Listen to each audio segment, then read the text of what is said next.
एक मसला ये भी समझ लो कि नमाज बैठकर नहीं पढ़ी जाती। आजकल हमारे वहां रिवाज चल पड़ा है कुर्सियों का। ये तरीका ठीक नहीं है। मस्जिदों में कुर्सियां नहीं होनी चाहिए, क्योंकि अगर कोई जमीन पर बैठ सकता है तो वो जमीन पर बैठकर नमाज पढ़े। कुर्सी पर बैठना ताजीम है, और रब के आगे बंदा इस तरह ना बैठे। रब के आगे बंदा आजिजी से बैठे।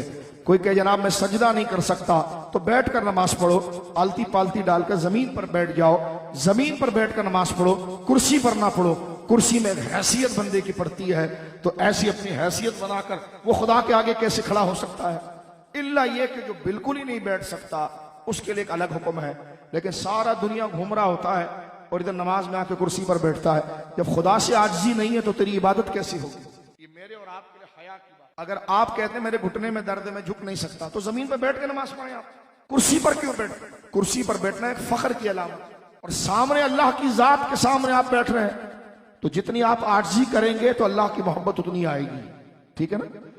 कुर्सी 100 में से 1 के लिए होती है, 99 तो ऐसी मजे लेने के लिए बैठते हैं। लेकिन कितना अपना टाइम खराब करते हैं, अपनी रूहानियत को तबाह करते हैं। वो किसके आगे अदब के मकाम पर बैठ रहे हैं? रब के आगे बंदा गिड़गिड़ाता है, इनकिसारी करता है, झुकाता है, जलील होता है।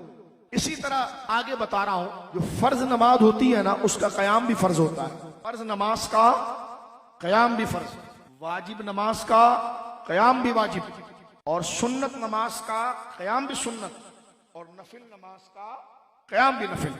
नफिल नमाज आप बैठकर पढ़ सकते हैं, गुनाह नहीं है। लेकिन फर्ज को आप बैठकर नहीं पढ़ सकते। अगर आप में मुकम्मल हिम्मत है, यहां तक कि आला हज़रत ने लिखा कि आप दीवार का सहारा भी लेकर खड़े होंगे तो खड़ा होना पड़ेगा। अल्लाह ऐसा खौफ और ऐसी रिजा और ऐसी आजिज़ी हमें अता फरमाए। बोलिए आमीन।